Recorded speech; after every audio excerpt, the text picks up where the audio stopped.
Sir Duncan de Tor. 4 pages for Sir Duncan. Must have been quite a man. So they say.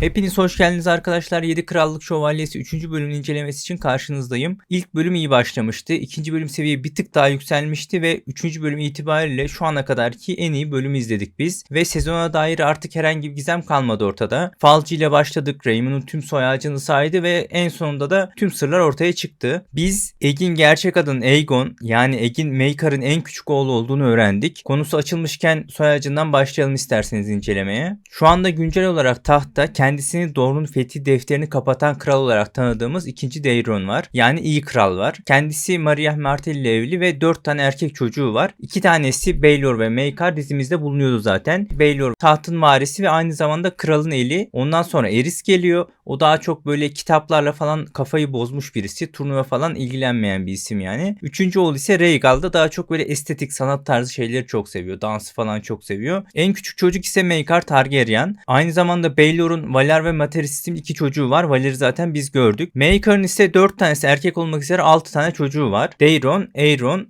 Aemon ve Aegon. Yani Aegon taht sırasında soy ağacındaki en son isim aslında. 14. veya 15. isim. Onun diğer abisini biz Game of Thrones'tan da biliyoruz. O da karşımıza çıkmıştı zaten. Üstad Aemon. Hatta küçük bir bilgi de vereyim. Aegon'a ek kısaltmasını takan kişi de Üstad Aemon aslında. Zaten Game of Thrones'ta ölüm döşeğinde bu şekilde söylemişti. Egg ağaçtayken yine Blackfyre isyanı süreci hakkında bize ipuçları vermeye devam ediyor. The Hammer and Anvil şarkısını söylüyordu oradayken. Çekiç ve örs diye çeviriyor olmaları lazım Türkçe'ye. Daemon Blackfyre'ın isyanı sırasında, daha doğrusu isyan devam ederken sürecin en kritik savaşlarından birisi de ortaya çıkan bir şarkı bu. Birkaç gün önceki Baelor Targaryen videomda da detaylı olarak bahsetmiştim. Oradan da bakabilirsiniz. Özetle Daemon Blackfyre isyan ediyor ve Kızıl Çimen Çayırı Savaşı diye bir savaş oluyor. Daemon'un birlikleri en başta üstün geliyor fakat Bloodraven bu işi kendi kurnazlığıyla ve kendine has o özel entrikalarıyla çözmeyi başarıyor bir şekilde ve Daemon'u haklamayı başarıyor burada. Sonrasında savaş tekrar kızışıyor ve tam olarak kaybedilme noktasındayken Baelor ve Maekar iki farklı alandan savaş alanına giriş yapıyor. Özellikle Baelor arkadan sıkıştırıyor ve orduyu sıkıştırarak bu şekilde eritiyorlar. Egg de ağaçta bunun hakkında şarkı söylüyordu. Ayrıca Egg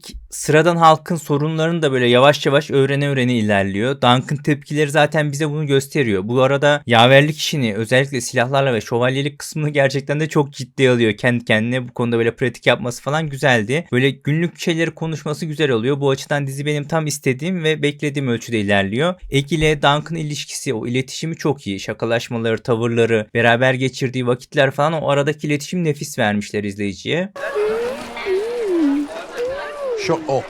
Tam ikili arasındaki samimiyetin arttığı bir anda Egg Duncan'a sürekli olarak yanınızda kalabilir miyim diye soruyor. Duncan ise ilk başta pek sıcak bakmıyor çünkü kazanacağından emin değil, turnuvada kazanacağından. Kaybederse de atını, zırhını, silahlarını, her şeyini kaybedecek. Yani Egg'i öyle bir yaşama sürüklemek istemiyor. Doğrudan yani kendisini değil Egg'i düşündüğü için böyle olması gerektiğine inanıyor. Onun iyi niyetini, o saflığını, başkalarına olan zarar vermemeliyim bakış açısını aslında burada net bir şekilde görüyoruz biz. Gelelim Plummer ve Ashford mevzusuna. Büyük bir turnuvada yapsalardı bunu pek olmamış diyebilirdim. Ama bu tarz böyle küçük turnuvalar için sonuçta biz burada kitapta belli bir bakış açısıyla bakıyoruz ve her boşluğu doldurmuyorlar. Bizim açımızdan her boşluk dolmuyor. O yüzden akışı bozmadığı sürece çok karşı değilim ben bu tarz eklemelere. Buradaki asıl sorun Lore'a olan bakışımızı nasıl değiştireceği, etkileyeceğim. Burada bence en önemli mesele bu. Normalde Lord Ashford'ın iki oğlu da şampiyonlar arasında. Büyük olan Andrew Tywin Lannister'a ünvanını kaybediyordu. Küçük olan Robert ise Lionel Baratheon'a. O zaman insanlar çıkıp soracak, doğal olarak soracak. Müsabakalarda da şike var mıydı, yani diğer müsabakalarda da var mıydı bu?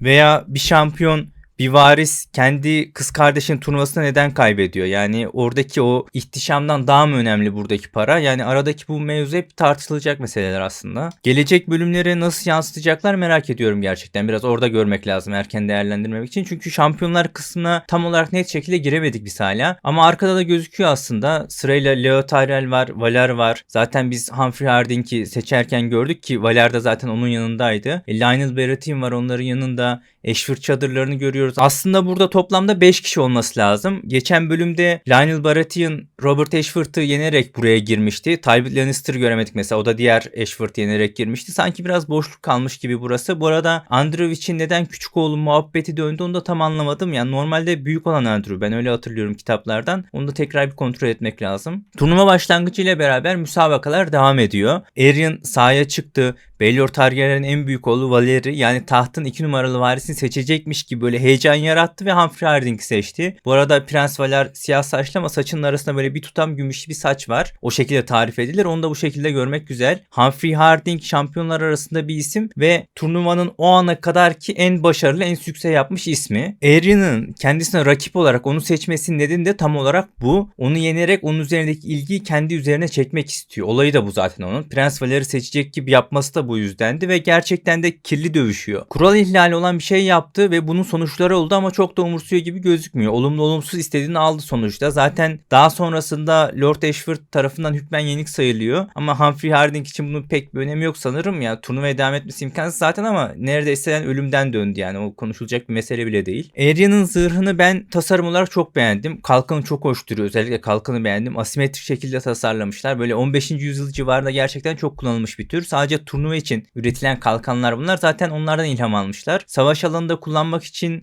çok uygun değil bunlar o yüzden. Savaş alanında kullanılmayınca da çok tutmamış doğal olarak. Asimetrik olması da gelen mızrak darbesine karşı o saptırıcı özelliği kazanmak için. Yani normal bir kalkan gelen darbeyi doğrudan emerken bu doğal olarak amacı o kuvveti böyle biraz daha dışa doğru yönlendirmek. Bunun için tasarlanıyor yani turnuva için özel olarak tasarlanıyor. Hatta sadece kalkan değil zırhların da hasar alabileceği yerlere de böyle asimetrik zırhlar tasarlamışlar zamanında ama genelde böyle bu tip kalkanlarda mesela üst tarafta böyle mızrağı yerleştirecek şekilde oyulmuş boşluk oluyor. O şekilde kullanıyorlar turnuva kalkanı olduğu için. Mesela onların görünüşleri falan daha güzel. O yüzden bir dizi konsepti de daha çok uyabilirdi. Yani o benim daha çok hoşuma giderdi mesela ama bu halde oldukça güzel. Renkler, tasarım falan benim hoşuma gitti. Kitapta daha farklı anlatılıyordu tabii ama dizi hali gayet iyi. Gelelim önemli yere. Tenzel'ı görüyoruz. Biz bu sefer Sir Servain'i yani ejderhayı öldürüp prensesi kurtaran şövalyeyi kendisi oynuyor. Önceden çok anlattım bu kısımları. O yüzden tekrardan değinmeyeceğim. Sadece şöyle bir özetleyeyim. Eski bir efsaneyi canlandırıyorlar. Kalkanını cilalayıp parlatıp kendi yansımasını yani ejderhanın kendi yansımasını görmesini sağlayıp arkadan dolanıp ejderhayı öldürüp prensesi kurtaran bir şövalye hakkında bir şarkı bu. Böyle bir efsanevi bir şarkı. Tenzel sonuç olarak ejderhayı öldürüyor. Erin ise kendisini insan kılında bir ejderha sanan bir karakter.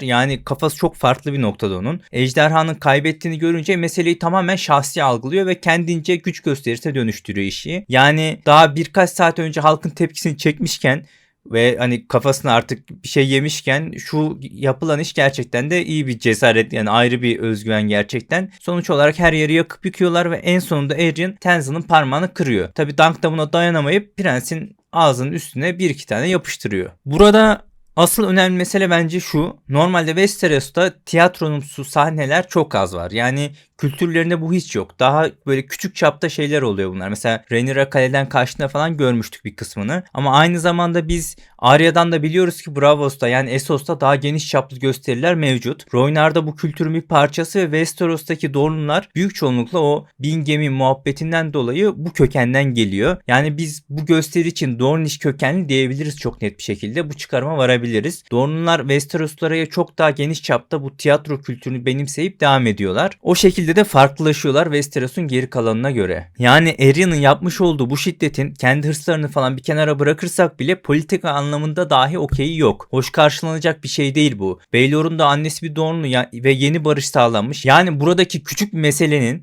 küçük bir kıvılcımın krallıklar arası bir meseleye dönüşme ihtimali her zaman var. Tabi bunlar öyle kesin şeyler, kitaplarda söylenen bir şey değil bu arada. Tamamen şahsi yorum bunlar. O Baelor'un düşünce yapısını kendimce aktarmak adına anlatıyorum bunları. Dunk ve kafa dinlemek için Baratheon'ların çadırına gidiyorlar. Manfred ve Lionel bu arada tam birbirlerini bulmuş. Cidden çok iyi ikili olmuşlar. Diğer bir sahnede Raymon'un Targaryenlar hakkındaki görüşlerini öğreniyoruz. Fasoveyler Westeros'un en köklü, böyle en eski geçmişe sahip ailelerinden birisi. O yüzden onun bu şekilde düşünmesi gayet normal. ki bu bilgilerin Stephen tarafından, yani tüm aile tarafından ortada oldu ve oradan geldi. Çok açık bir şekilde bunu söylüyor zaten. Yani genel olarak hane tarafından kabul edilen bir görüş bu. O şekilde bunu anlayabiliriz. Bir falcının Dunk ve Egg ikilisinin kaderini çizdiğini görüyoruz. Yapımcının da açıklaması var zaten. Onların kimliğini daha erken ortaya çıkarabilirim tarzı, ki hemen bölümün öncesine çıkardı. Hatta bize ilerisi için de spoiler verdi. Biraz da ben spoiler vereyim. Bunu bir uyarı olarak da kabul edebilirsiniz. Egg için falcı kral olacaksın. Kızgın ateşlerde öleceksin. Seni tanıyanlar ölüm sevinçle karşılayacak falan dedi. Yani bize doğrudan Samurol faciasını işaret etti. Bunun için ayrı bir video düşünüyorum zaten ama kısaca burada da bahsedeyim. Egg kral olduktan sonra ejderhalara kafayı acayip takıyor. Yani bir Targaryenların ejderhaları olması gerektiğini düşünüyor ve buna takıntı yapıyor. Bunun için de tüm kaynaklarını seferber ediyor. Hepsini getirtiyor. İşte her şeyi okuyor falan, böyle tüm kaynakları araştırıyor. Ne var? Her şeyi yapıyor yani bununla alakalı. Üstatlar gönderiyor, işte aşağıya falan gönderiyor. Yani en sonunda büyüydü, Wildfire'dı falan derken deneyler sırasında bulunduğu kaleyi patlatıp Dunk ile beraber orada ölüyor. O anda orada sadece Dunk yok tabii. Etkinlik için tüm Targaryenları, tüm ailesini oraya çağırmış. Ya bu olay öncesinde ve neredeyse Targaryen soyu kurma noktasına geliyor. Dunk bir şekilde kendini feda edip birkaç kişiyi kurtarıyor ve o şekilde devam ediyor soy. Onun haricinde biz Sir Robin Wrestling'i de gördük ve o gözünü nasıl kaybettiğini, buna tepkisini, deliliğini gösterdiler bize, ki krallığın en deli şövalyesi diye tanıtıldı. Biz Egg'in hemen hemen her şövalyeyi tanıdığını ve bunlarla ilgilendiğini, çok meraklı olduğunu biliyoruz. İşte Sir Robin de bunlardan bir tanesi. Bu bağlantı sayesinde Yediler Yargısı'nda daha sonrasında, yani artık son bölümlere doğru Dunk'ın tarafında yer alacak. Notlarım bu kadardı arkadaşlar. Benden bugünlük bu kadar. Beğenmeyi ve abone olmayı unutmayın lütfen. Yarına yetiştirebilirsem eğer güzel bir teori videosuyla karşınızda olacağım. O videoda görüşmek üzere. Sağlıcakla kalın.